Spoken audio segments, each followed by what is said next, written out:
yung permit ng work at heights. Ito pa lang po yung pinapakita sa binigay sa akin. Okay. Sir. Hot works. Wala tayong work at heights pa. Ayun, ano yun? Ito. Kailan pa to? Kahapon? September pa yan. October tayo. October, ano ba date today? 5? 5 po. Oh, 5. Dapat work at heights natin 5.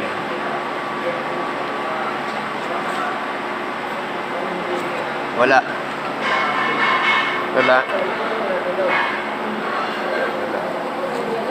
Wala tayo.